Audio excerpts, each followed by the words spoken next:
ಸಹಕಾರ ಸಚಿವ ಕೆಎನ್ ರಾಜಣ್ಣ ವಜಾಗೊಂಡ ಬೆನ್ನಲ್ಲೇ ಭಾರಿ ಆಕ್ರೋಶ ವ್ಯಕ್ತವಾಗ್ತಿದೆ. ಹೀಗಾಗಿ ಸಹಕಾರ ಖಾತೆಯನ್ನ ತಮ್ಮ ಬಳಿ ಉಳಿಸಿಕೊಳ್ಳೋದಕ್ಕೆ ಸಿಎಂ ಸಿದ್ದರಾಮಯ್ಯ ತೀರ್ಮಾನಿಸಿದ್ದಾರೆ. ನಾಗೇಂದ್ರ ರಾಜೀನಾಮೆ ಬಳಿಕ ಪರಿಶಿಷ್ಟ ವರ್ಗಗಳ ಕಲ್ಯಾಣ ಇಲಾಖೆ, ಯುವಜನ ಸೇವೆ ಹಾಗೂ ಕ್ರೀಡಾ ಇಲಾಖೆ ಖಾತೆಯನ್ನ ತಮ್ಮ ಬಳಿಯೇ ಸಿಎಂ ಉಳಿಸಿಕೊಂಡಿದ್ರು. ಈಗ ರಾಜಣ್ಣ ರಾಜೀನಾಮೆ ನೀಡಿದ ಬಳಿಕ ಸಹಕಾರ ಖಾತೆಯನ್ನ ಸಿಎಂ ತಮ್ಮ ಬಳಿಯೇ ಉಳಿಸಿಕೊಳ್ಳೋದಕ್ಕೆ ನಿರ್ಧರಿಸಿದ್ದಾರೆ.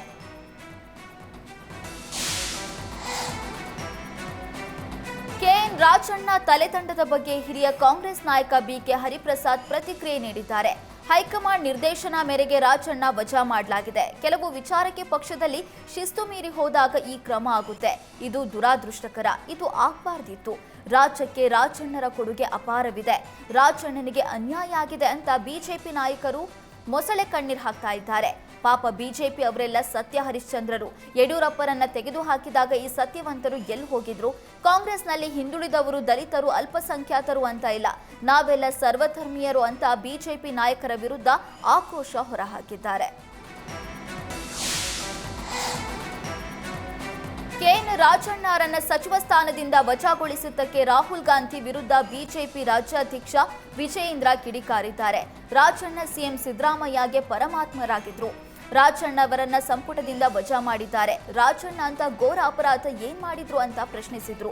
ಇದು ಕೇವಲ ಕಾಂಗ್ರೆಸ್ ಆಂತರಿಕ ವಿಚಾರವಲ್ಲ. ಈ ಬಗ್ಗೆ ಅಧಿವೇಶನದಲ್ಲೂ ಚರ್ಚೆಯಾಗಬೇಕಿದೆ.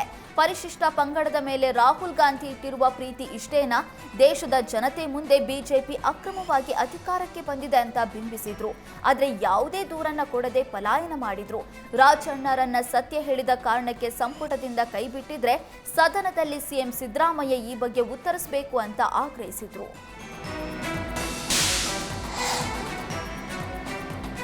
ಸಚಿವ ಸಂಪುಟದಿಂದ ಕೆಎನ್ ರಾಜಣ್ಣ ವಜಾ ಸಂಬಂಧ ಗೃಹ ಸಚಿವ ಡಾಕ್ಟರ್ ಜಿ ಪರಮೇಶ್ವರ್ ಪ್ರತಿಕ್ರಿಯೆ ನೀಡಿದ್ದಾರೆ.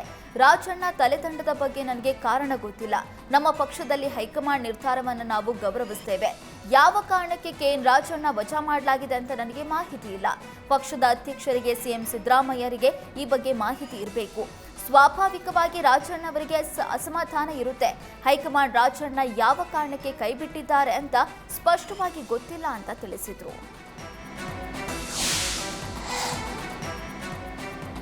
ಸಿಎಂ ಸಿದ್ದರಾಮಯ್ಯ ವಿರುದ್ಧ ಬಿಜೆಪಿ ಎಂಎಲ್ಸಿ ಸಿಟಿ ರವಿ ಕಿಡಿಕಾರಿದ್ದಾರೆ. ನಾನು ಮುಖ್ಯಮಂತ್ರಿ ಸಿದ್ದರಾಮಯ್ಯ ಅವರನ್ನ ಕೇಳೋದಕ್ಕೆ ಇಷ್ಟಪಡ್ತೀನಿ.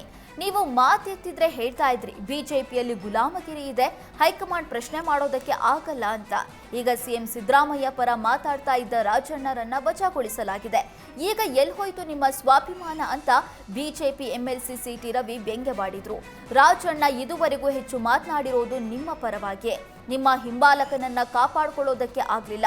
ಇದಕ್ಕೆ ಗುಲಾಮಗಿರಿ ಅಂತಾರೆ. ರಾಜಣ್ಣ ಸತ್ಯ ಹೇಳಿದ್ದಕ್ಕೆ ಬಲಿ ತೆಗೆದುಕೊಂಡಿದ್ದಾರೆ ಅಂತ ಸಿಟಿ ರವಿ ಕಿಡಿಕಾರಿದ್ದಾರೆ.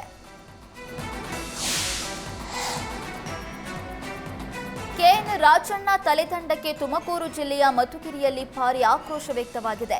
ಸಚಿವ ಸ್ಥಾನದಿಂದ ಕೆಎನ್ ರಾಜಣ್ಣ ವಜಾಗೊಳಿಸಿದ ಬೆನ್ನಲ್ಲೇ ಮಧುಗಿರಿ ಪುರಸಭೆ ಸದಸ್ಯತ್ವಕ್ಕೆ ಗಿರಿಜಾ ಮಂಜುನಾಥ್ ರಾಜೀನಾಮೆ ನೀಡಿದ್ದಾರೆ.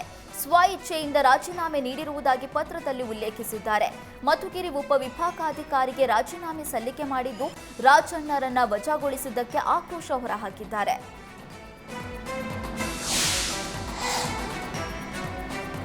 ಮೆಟ್ರೋ ಹಳದಿ ಮಾರ್ಗಕ್ಕೆ ವ್ಯಕ್ತಿ ಆತ್ಮಹತ್ಯೆಗೆ ಯತ್ನಿಸಿದ ಬೆನ್ನಲ್ಲೇ ಸಂಸದ ತೇಜಸ್ವಿ ಸೂರ್ಯ ಬಿಎಂಆರ್ಸಿಎಲ್ ಎಂಡಿಗೆ ಪತ್ರ ಬರೆದಿದ್ದಾರೆ.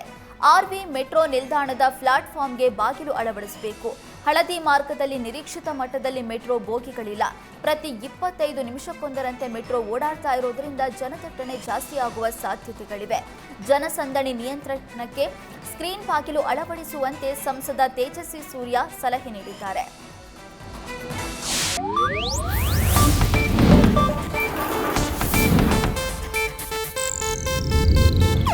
ಇದು ಏಷ್ಯಾನೆಟ್ ನ್ಯೂಸ್ ನೆಟ್ವರ್ಕ್ ಪ್ರಸ್ತುತಿ.